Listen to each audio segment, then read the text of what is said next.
그러므로 우리가 화평의 일과 서로 덕을 세우는 일을 힘쓰나니 음식으로 말미암아 하나님의 사업을 무너지게 하지 말라. 만물이 다 깨끗하되 거리낌으로 먹는 사람에게는 악한 것이니라. 고기도 먹지 아니하고 포도주도 마시지 아니하고 무엇이든지 내 형제로 거리끼게 하는 일을 아니함이 아름다우니라. 내게 있는 믿음을 하나님 앞에서 스스로 가지고 있으라. 자기가 옳다는 바로 자기를 정죄하지 아니하는 자는 복이 있도다. 의심하고 먹는 자는 정죄되었나니 이는 믿음을 따라 하지 아니하였기 때문이라. 믿음을 따라 하지 아니하는 것은 다 죄니라. 아멘. 예, 우리 인생의 내비게이션, 성경을 읽었습니다. 저희가 작년부터 아시겠지만 우리가 예배를 드리는 것이 그게 흔한 일은 아닙니다. 그냥 예배 드릴 수 있지가 아니라 우리 공동체에게 말씀하시고 선명하게 보여주시는 것은 예배는 영적 싸움이다, 그리고 영적인 일이다 라는 것을 여러 가지 경험들로 알게 해주고 계십니다. 여러분 승리하셨습니다. 그리고 계속 승리하시길 바랍니다. 우리가 이럴 수 있겠죠? 싸우고 대화가 없는 가정이 있을 수 있습니다. 또 어떤 가정은 양보하고 사랑하고 소통하는 가정이 있습니다. 여러분이 가정을 꾸리기 원하신다면 어떤 가정을 롤모델로 삼기 원하십니까? 말할 필요도 없이 대화와 소통이 있는 어떤 화평의 가정을 여러분은 원하실 겁니다. 평화로운 가정을 원하듯이 평화로운 교회 공동체가 그리스도인들에게 반드시 필요합니다. 왜냐하면 그리스도인들에게 육의 가정이 있듯이 그리스도인들은 영적인 가족이 교회이기 때문입니다. 그런 공동체 안에 있을 때 신앙이 바르게 성장할 수 있습니다.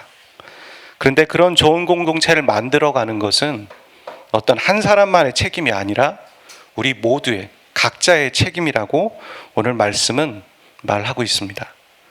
오늘 말씀은 지난주의 말씀에 이어지는 이야기입니다. 믿음이 약한 자를 우리가 존중해 줘야 하고, 그리고 그들을 기다려 줘야 하는 부분들, 이거는 나 한 사람이, 우리 지난주에 말씀 들으셨지 않습니까? 나 한 사람이 그래 해도 되고 안 해도 되고 이런 선택사항이 아니라는 것입니다.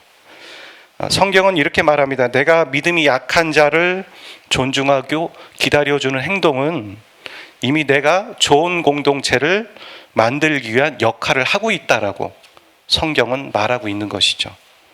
결국 내가 교회이고, 그리고 나의 바른 행동, 어떤 모습이 이 교회 공동체와 뗄래야 뗄 수 없는 그런 인과관계에 있다라고 성경은 말하고 있습니다. 오늘 본문 19절에 보면은 이렇게 말하고 있습니다. 제가 세 번역으로 가져왔는데, 화평의 일이다, 그리고 덕을 세우는 일을 힘써라, 이렇게 말하고 있습니다. 이 화평이라는 말은 헬라어로 뜻으로 봤을 때 평화, 고요 이렇게도 말할 수 있지만 하나됨, 그리고 다시 하나가 되다, 이런 의미를 갖고 있습니다. 그리고 이 덕은 헬라어 원어에는 특별하게 이렇게 명칭으로 단어로 써 있지는 않아요. 하지만 이렇게 서술식으로 써 있는데, 이거를 영어로 생각해 보면 서로 성장하는 것, 서로 발전하는 것, 그렇게 돼 있는 것이죠. 그러니까 성경이 화평과 덕을 각각으로 생각하는 것이 아니라 결국엔 하나 되어서 서로 발전하는 것, 하나 되어서 서로 발전하는 것, 그것이 바로 화평과 덕을 세우는 것이라고 말하고 있고, 이것에 힘써라, 그렇게 말하고 있다는 것입니다. 그러니까 가정이든 사회이든 우리가 국가이든 사람들이 중요하게 생각하는 것은 결국에는 연합이고 하나됨이라고 저는 생각합니다. 그걸 위해 어마어마하게 노력을 하지 않습니까? 하지만 가장 안 되는 게 또 하나됨이고 또 연합이라고 저도 생각합니다. 하나님도 지금 바울의 입술을 통해서 교회의 연합과 하나됨이 중요하다고 생각하고 계시고 그걸 말씀하고 계십니다. 그리고 그 하나됨의 영적인 원리, 방법을 지금 말하고 있습니다. 그게 무엇이냐면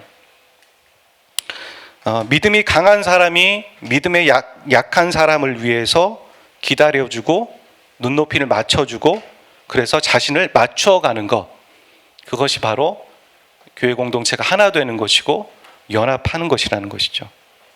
여러분 생각해 보십시오. 그냥 상식적으로 생각해 봤을 때 약한 사람이 강한 사람을 따라오는 것보다 강한 사람이 약한 사람에게 맞춰주는 게 훨씬 쉽습니다. 그리고 그랬을 때 하나 되어져 가는 것이죠. 예를 들어서 먼저 신앙생활을 아내가 있습니다. 근데 그 아내가 믿지 않는 남편을 교회로 인도합니다. 그리고 그 남편이 예수님을 믿고 신앙생활을 뒤늦게 시작하는 것이죠. 이럴 때 우리가 놓치고 실수하는 부분이 있습니다. 그건 뭐냐면 그 남편과 아내의 믿음의 격차가 생긴다는 걸 간과하는 거죠. 놓치는 거죠. 그래서 믿음이 강한 사람이 약한 사람을 기다려주지 않고 막 갑니다. 그렇게 되면 어떤 일이 생기냐면 따라오는 사람은 그 간격이 좁을 때는 상관없는데 멀어지면은 포기해버리는 거죠. 안 되겠다, 못하겠다 이렇게 생각하거나 혹은 상처를 받게 되는 것입니다. 그래서 그전보다 더 안 좋은 상황에 이르게 되는 걸 보곤 합니다. 그래서 믿음이 약한 자를 위해서 먼저 된 사람은 눈높이를 맞춰 가야 하는 것입니다. 꼭 부부만은 아니죠. 연인이 그럴 수도 있고 친구를 데려왔는데 그럴 수도 있고요. 혹은 우리가 부모와 자녀의 관계 안에서도 그럴 수도 있는 것입니다. 어떤 관계에서든 얼마든지 벌어질 수 있고 그럴 수 있는 상황입니다. 그리고 믿음이 연약한 자를 위해서 눈높이를 맞출 때 우리가 또 주의해야 될 부분이 있다고 성경은 말하고 있습니다.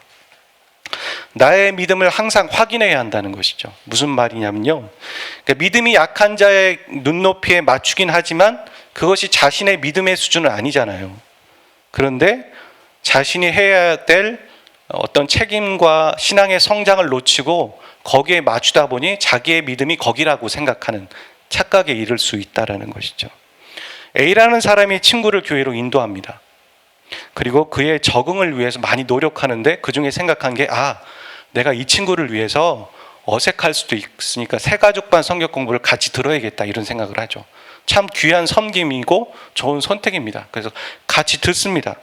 그리고 기다려주고 여러 가지 교회 것들을 안내해 줍니다.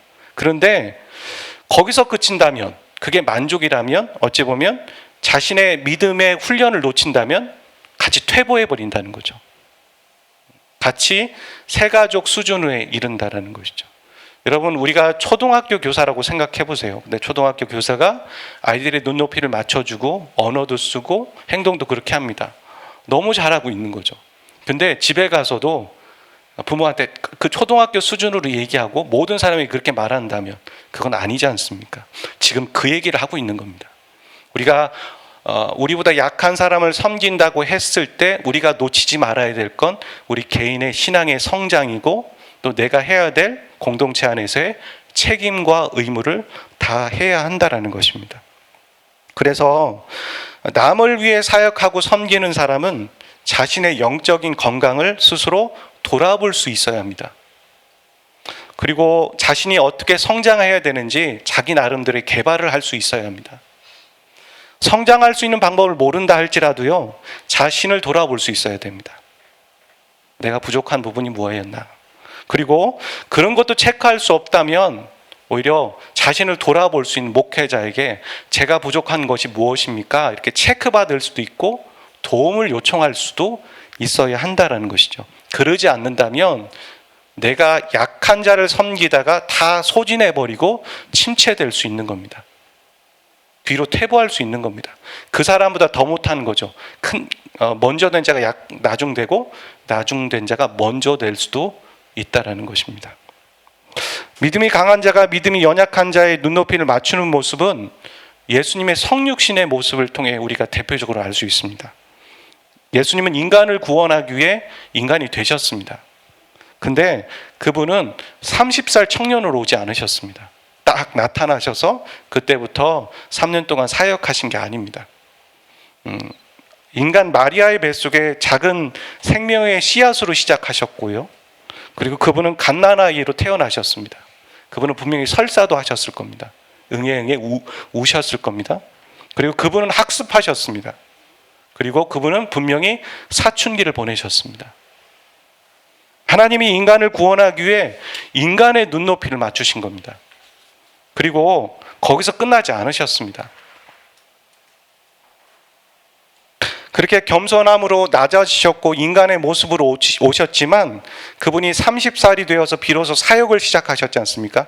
3년 동안 사역을 하셨는데 그 사역에 뛰어들어 하셨던 모습들 중에 대표적으로 이렇게 하셨습니다. 마가복음 1장 34, 35절인데 함께 읽어보도록 하겠습니다. 시작. 예수께서 각종 병이 든 많은 사람을 고치시며 많은 귀신을 내쫓으시되 귀신이 자기를 알므로 그 말하는 것을 허락하지 아니하시니라. 새벽 아직도 밝기 전에 예수께서 일어나 나가 한적한 곳으로 가사 거기서 기도하시더니, 그분은 분명히 밤늦게까지 사역하셨습니다. 영혼들을 위해 자기를 다 소진하셨고 불태우셨습니다. 하지만 거기서 멈췄다면 본인도 번아웃이 됐을지 모릅니다. 거기서 오히려 새벽 미명에 나가서 하나님께 기도하시고 하나님과 관계 맺으시며 회복하셨습니다. 그것을 우리에게 롤모델로 보여주신 것이죠.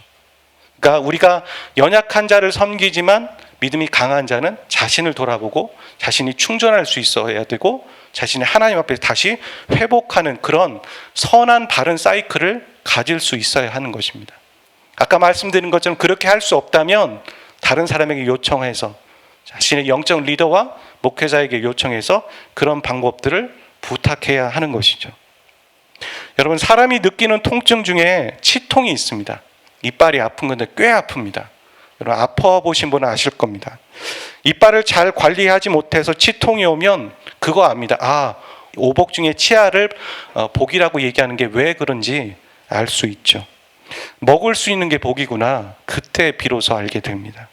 이처럼 우리가 참 소중하다고 생각하는 것들, 그것을 잃고서야 야, 소중했구나, 그런 생각들을 그제서야 하게 되죠. 물론 잃어버리고 아쉬워서 다시 깨닫는 거, 이것도 되게 큰 배움이라고 저는 생각합니다. 하지만 우리의 인생이 항상 맨 땅에 헤딩하고 부딪히면서 실수하면서 이거구나 깨닫는다면 오래 못 갑니다. 그건 되게 힘들 것입니다. 그의 인생은.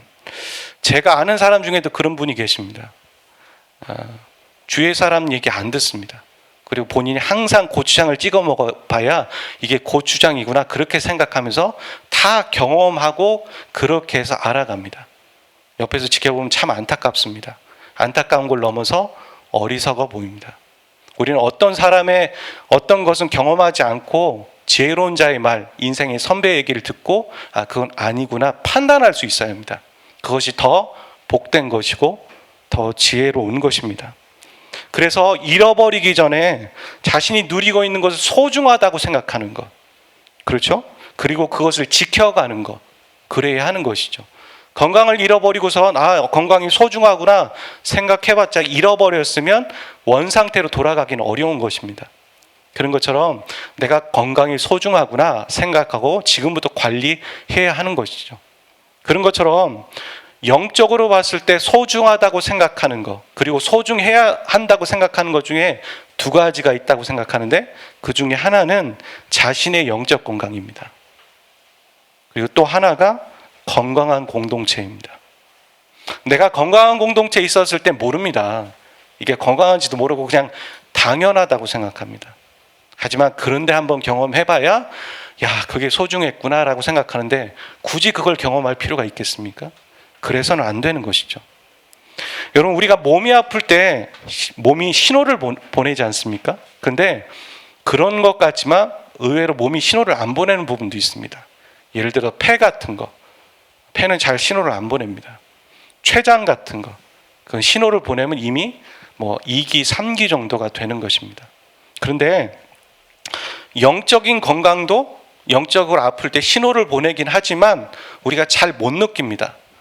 왜냐하면 우리가 영적이지 않기 때문입니다.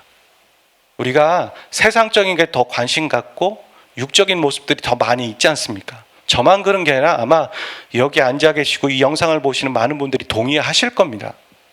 영적이라고 생각하지만 의외로 영적이지 못하다는 걸 알고, 그래서 몸이 아픈 거는 느낄 수 있는지 모르겠지만 그에 비해서 영적으로 아픈 건 잘 못 느낍니다. 그래서 이미 많이 아픈 다음에 이게 아니구나라고 생각하지만 많이 늦었을 때가 있습니다. 회복이 안 된다는 것이 아니라 그만큼 어렵다라는 것이죠. 영적으로 쌓아가는 것은 오래 걸리지만 영적으로 무너지는 건 한순간이고, 그것을 다시 회복하는 건 쌓아 올린 것보다 훨씬 더 어렵습니다.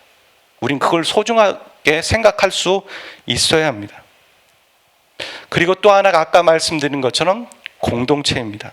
그리고 오늘 말씀은 나의 건강과 내가 바로 서는 것과, 그리고 내가 연약한 자를 섬겨서 공동체를 세워가는 일들이 결코 다른 일이 아니다, 분리되지 않았다, 연결되어져 있다라고 말하고 있습니다. 그래서 화평과 덕에 힘쓰는 일 없이 우리 공동체가 건강하길 바란다? 그런 일은 없습니다. 해야 하는 것입니다. 모두가 각각 그 책임을 가지고 섬기고 또 연약한 자를 돕는 일을 해야지만 비로소 그 선한 영향력이, 선한 것이 나에게도 흘러나와서 내가 영적으로 건강할 수 있다라는 말입니다. 마지막 22절에 보면 조금 이해가 안 될 수 있는 말인데 이런 말씀이 있습니다. 같이 읽어보도록 하겠습니다. 시작. 내게 있는 믿음을 하나님 앞에서 스스로 가지고 있으라. 자기가 옳다는 바로 자기를 정죄하지 아니하는 자는 복이 있도다. 자신이 믿음으로 한다고 말하면서 행동을 하는데 어떤 때는 보면 괜한 죄책감이 들 때가 있죠. 여러분 그런 적 있으셨습니까? 내가 믿음으로 해 라고 하는데 뭔가 죄책감이 들고 많은 부담감이 듭니다. 그런 죄책감이 들지 않게 해서 우리는 어떻게 해야 할까요? 그 행동을 하지 않는 것인가? 좀 거시적으로 봤을 때 우리가 하나님을 더 알아야 합니다. 하나님을 좀 단편적으로 알고 있기 때문에 거기에 대해 분명히 믿음으로 하는 것 같은데 죄책감이 드는 겁니다. 예를 들어서 내 마음에 어떤 사람에 대한 원함이 있고 증오와 저주가 있습니다.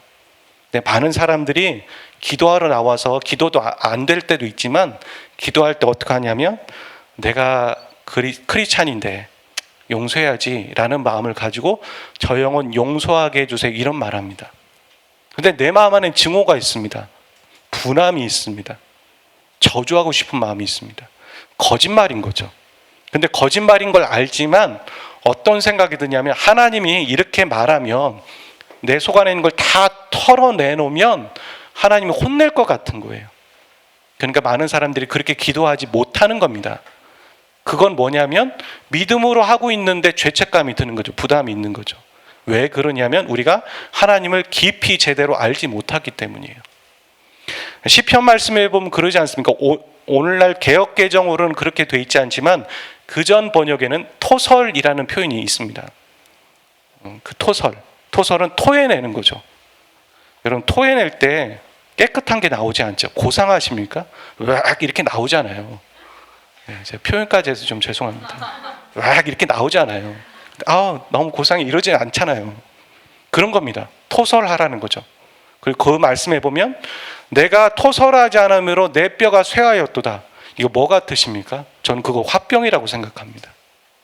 우리네 어머님들이 할머님들이 속 안에 가둬두고 있어서 화병 생기잖아요. 화병이 생기면 어떤 게 몸적으로 일어나냐면 뼈가 이렇게 짓무른다. 뭐 한의학적으로도 그렇게 말하면서 골다공증이 빨리 온다 이런 얘기를 하지 않습니까? 저는 그 표현이라고 생각합니다. 우리 안에 있는 죄를 다 드러내야 합니다. 죄라는 건 고상하지 않아요. 원함이 있고 어떤 사람에 대한 분노도 있고 저주도 있습니다. 죽었으면 좋겠어. 그대로 말하시라는 거예요. 성경은 그렇게 말하고 있습니다. 하나님이 그걸 가지고 뭐라고 하시느냐? 그러지 않는다는 거죠. 네 마음이 참 힘들겠구나. 그래, 정직하게 말해줘서 고맙다. 그렇게 말하는 것이죠. 우리가 하나님 앞에 말하지 않고 엄한 데 말해서 이상한 일이 벌어지는 거죠. 그게 아니라 하나님 앞에 스트레스를 풀고 우리의 중심을 고백했을 때 결국에 하나님이 우리를 다스리심으로 말미암아 다른 사람에게 이상한 반응이 나오지 않게 되는 것. 성경은 그것을 말하고 있다는 것이죠. 이처럼 우리가 하나님을 제대로 알지 못하면 부담감과 죄책감이 들 수 있기 때문에 하나님을 더 알아가야 된다라고 말하고 있습니다. 제가 4년 전인가요? 수영을 처음 배웠습니다. 제가 중학교 때 허리도 안 되는 거에 물속에 빠져 죽을 뻔한 적이 있었는데 지금 생각해 보면 수영을 아무것도 못하니까 그때 어떤 모르는 형님이 탁 건져줘서 제가 구원을 받았습니다.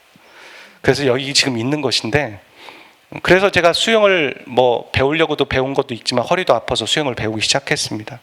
수영을 배우면서 많은 걸 배웠어요. 수영 말고요.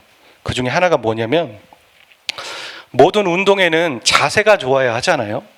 그 자세가 좋아야 하는데 이 수영이라는 종목은 자기가 행동을 하면서 자신의 자세를 볼 수가 없죠. 물속에 있으니까.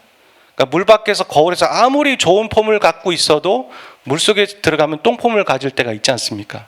그거는 수영은 어떻게 되면 물 밖에서 혹은 코치가 우리의 폼을 보고 교정을 해줘야 됩니다. 조정을 해줘야 됩니다.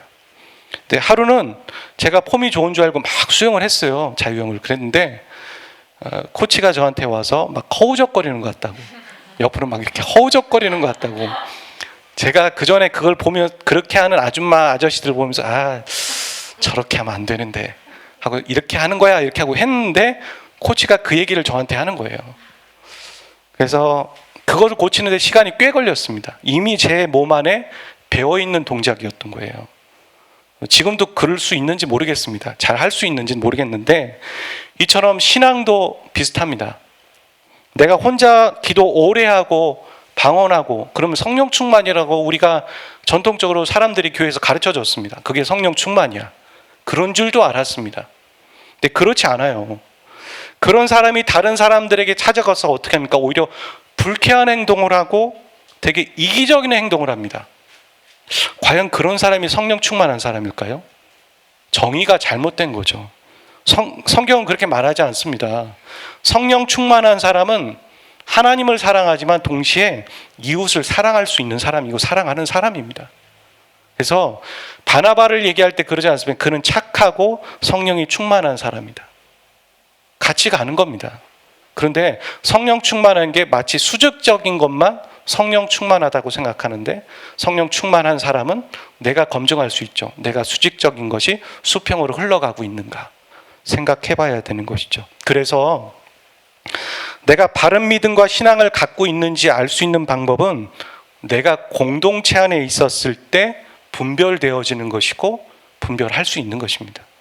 이 분별되어진다는 건 다른 사람을 통해서, 그리고 분별할 수 있다는 건 그것 또한 다른 사람들이 하는 모습을 통해 내가 점검받을 수 있는 거죠. 자연스럽게. 그러지 않고 괜히 계룡산에서 혼자 돛 닦는다고 해서 성령 충만한 건 아니라는 것입니다.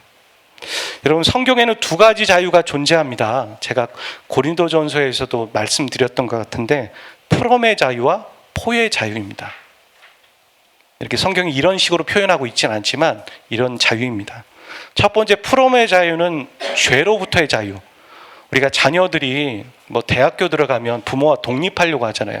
그런 독립의 자유, 어떤 사람으로부터 그런 자유가 프롬의 자유입니다. 최근에 뉴스에 계속 연일 나오는 뉴스 중에 미얀마의 사건이 나오고 있죠. 저는 예배드리면서 그런 마음이 들었습니다. 하나님이 미얀마를 위해서 기도하기를 원하신다, 그런 생각이 많이 들었습니다. 그리스도인은 내 가족만 내 가족이 아니에요. 지역교회에 있는 사람들만 지역교회가 아니라 하나님의 민족과 영혼들을 생각할 수 있어야 하는데, 그 지경은 한국만이 아닙니다. 미얀마 영혼들이 그 자유를 외치지만 죽어가고 있습니다. 그런 댓글과 그런 뉴스가 있더라고요. 뭐냐면, 세계가 미얀마의 저 잘못된 모습들을 보고 가만히 좌시하고 있는 이유가 무엇인가. 뭐냐면, 미얀마가 어떻게 되어지든 세계 경제에는 큰 영향이 없기 때문에 그냥 그렇게 둔다, 그렇게 말한다는 거예요. 만약 거기가 다른 중동 국가였으면 어떻겠습니까? 대번 뭔가 어떤 일들이 일어났겠죠. 이런 것처럼 우리는 어떤 것으로부터의 자유를 외칩니다. 하지만 성경은 하나를 더를 얘기하는데 포의 자유입니다. 누구를 위해서? 어떤 사람을 위해서, 그리고 하나님을 위해서 하는 자유가 있죠. 예를 들어서 몸이 불편한 사람이 있습니다. 그 사람을 위해서 제가 자리를 양보합니다. 아무도 강요한 적이 없습니다. 그건 제 자유입니다. 근데 누구를 위해서 그렇게 하는 자유. 그리고 여기 나와 있는 것처럼 믿음이 연약한 자를 위해 눈높이를 맞춰주는 자유. 그런 자유. 그게 지금 성경이 말하고 있는 자유입니다. 그러니까 프롬의 자유만을 추구하는 사람이 아니라 처음엔 그런 줄 알았습니다. 하나님 우리를 죄에서 자유하셨구나. 내가 부모로부터 독립해야겠구나. 이런 생각들의 자유가 멈추는 것이 아니라 프롬에서 시작해서 포로 이어가는 자유. 그게 바로 성화이고 성숙이라는 것이죠. 여러분 누구누구를 위해서 그런 자유를 사용해 보시길 바랍니다. 내가 이렇게 할 수 있지만 그러지 않는 자유. 그것이 성숙한 자유고 하나님이 우리에게 보여주신 자유입니다. 안 할 수 있지만 우리를 위해서 대신 십자가를 지시는 자유. 예수님이 그것을 하나님의 마음을 아시고 그렇게 십자가를 지기 위해 이 땅에 오신 자유. 그 자유는 아무나 할 수 있는 게 아니에요. 성숙해야지만 주님의 마음을 알아야지만 할 수 있는 자유이기도 하죠. 나를 돌아보는 신앙의 모습과 믿음이 연약한 자를 돌아보는 섬김은 나눠져 있지 않습니다. 나를 돌아보는 것이 또한 연결돼서 믿음이 연약한 자를 돌아보는 모습과 연결되어 있습니다.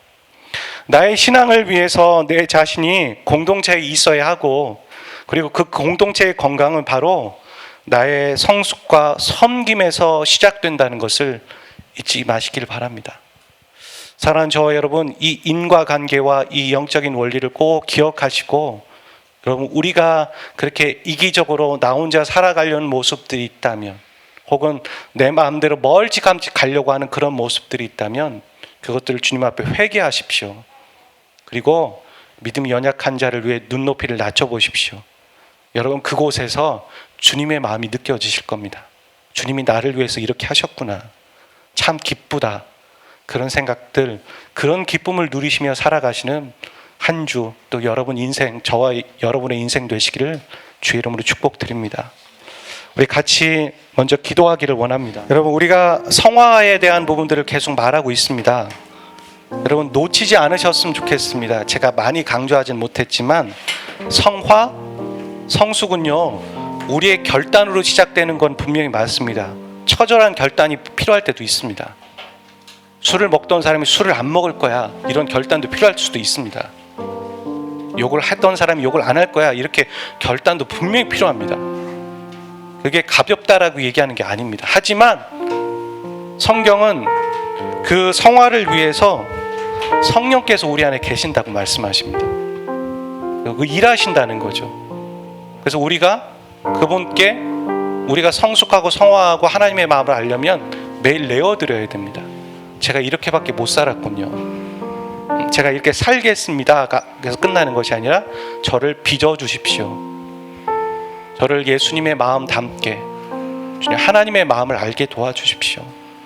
저 영혼을 향한 하나님의 마음을 알게 도와주십시오 라고 간구하셔야 됩니다. 성령님께 나를 다스림을 맡기는 것 그게 성령 충만입니다. 방언 기도하는 게 성령 충만이 아니라 내가 그분께 나의 인생과 나의 비전을 맡기고 내가 포기할 수 없었던 것까지 내어드리는 것이 성령 충만입니다. 이 시간 같이 기도하겠습니다. 아까 임하소서 임하소서 이런 찬양했는데 성령님 나에게 임하여 주십시오. 나의 꿈 가운데 내가 포기할 수 없는 그 욕심 가운데 자녀의 문제 가운데 재정의 문제 가운데 비전의 문제 가운데 관계의 문제 가운데 임하여 주십시오. 나를 다스려 주십시오. 성령님 오시옵소서. 우리 조용하게 크게 높이 손들지 않아도 되는데요 작게라도 손을 들어볼까요? 손을 드는 건 항복의 표시입니다. 다스려 주십시오. 성령님 임재하여 주십시오. 나를 포기합니다. 나를 바쳐드립니다. 이런 기도로 시작하며 같이 기도하기를 원합니다. 기도하겠습니다. 나를 다스려 주십시오. 성령님 나에게 와 주십시오. 성령님 나를 통치하여 주십시오. 내가 포기할 수 없는 나의 꿈 가운데 내가 포기할 수 없는 나의 생각과 내 가치관 가운데 와 주시옵소서. 내가 포기할 수 없는 자녀의 문제 가운데 이 재정의 문제 가운데 꿈과 비전의 문제 가운데 와 주시옵소서. 성령님 임재하여 주시옵소서. 나를 다스려 주시옵소서. 나를 통치하여 주십시오. 나를 지배하여 주십시오. 내 뜻대로 살아가지 않게 도와주십시오. 내 원함대로 살지 않게 도와주십시오. 내가 갖고 있는 이 작은 지식과 경험과 머리로 하나님을 판단하지 않게 도와주십시오. 그것을 뒤로하고 하나님의 생각과 하나님의 뜻과 하나님의 마음을 이 시간 가운데 예배드리는 모든 심령 가운데 허락하여 주십시오. 주님의 끓는 그 심정과 마음을 알게 도와주십시오. 내가 저주하고 미워하는 그 영혼, 그 사람이 주님께서 찾으시는 한 영혼이라는 것을 바라볼 수 있는 마음을 나에게 허락하여 주십시오. 주님의 끓는 마음, 주님이 미얀마를 생각하시며 안타까워하시는 그 마음을 나에게도 오늘 이 가운데, 이 시간 가운데 부어주십시오. 그들도 내 백성이고 그들도 내 마음이며 그들도 내 사랑하는 사람들이라고 생각하시는 아버지 하나님의 마음을 나에게 허락하여 주십시오. 하나님, 죽어가는 영혼들을 살려주십시오. 하나님, 우리가 여기서 아무것도 할 수 없음에 대해서 너무 안타깝습니다. 하나님, 그 영혼들을 구원하여 주십시오. 하나님, 그 영혼들을 구원하여 주십시오. 하나님, 그 영혼들을 구원하여 주십시오. 하나님, 그 영혼들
찬양하실 분은 찬양하고 기도할 분은 기도하기를 원합니다. 우리의 기도가 여기에 머물지 않기를 원합니다. 온 땅이여 주님께 외쳐라. 산과 땅아 모두 일어나 주님을 외치을지어다. 우리가 이곳에 있지만 저 북녘 땅과 또한 중국의 55개 54개 소수민족들과 또한 저 미얀마의 하나님 자유를 외치는 사람들과 그곳에서 하나님이 어디 계시냐고 얘기하고 외치는 사람들과 하나님, 우리의 가족들과 형제들과 그 영혼들을 바라보면서 이 찬양 가사를 생각하고 묵상하고 선포할 수 있기를 원합니다. 찬양하실 분은 찬양하고 기도할 분은 기도하겠습니다. My Jesus, my Savior, Lord, there is none like you. All of my days, I want to praise the wonders of your mighty love. My comfort, my shelter, tower of refuge and strength. Let every breath, all that I am,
같은 분은 없네.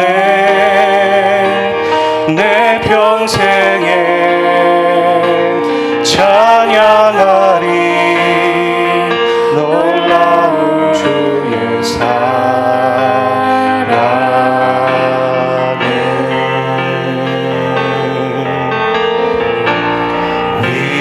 위로자 되시며 피난처 되신 주님 나의 영혼 온 마음 다해 주를 경배합니다.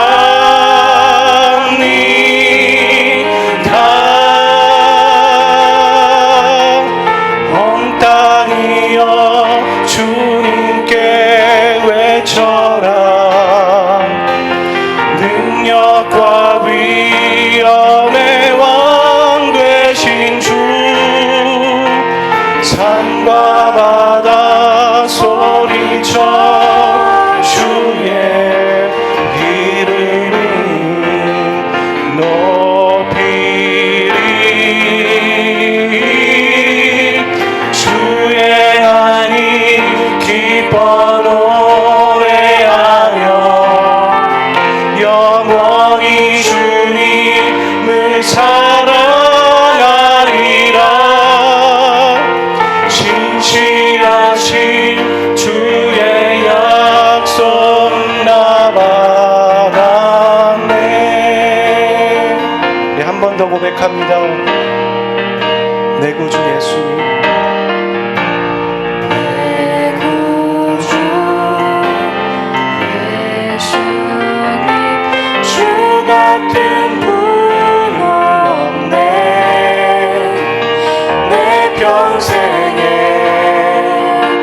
찬양하리 놀라운 주의 사랑에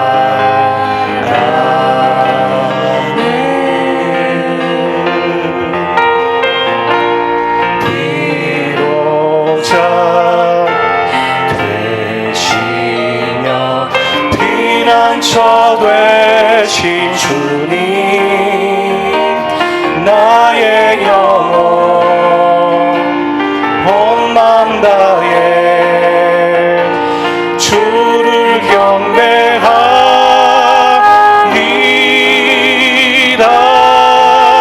온 땅이여 주님께 외쳐라. 능력과 위엄의 왕 되신 주 산과 바다 소리쳐 주의 이름을 높이리. 주의 안이 기뻐 노래하며 영원히 주님을 사랑하리라. 진실하신 주의 약속 나가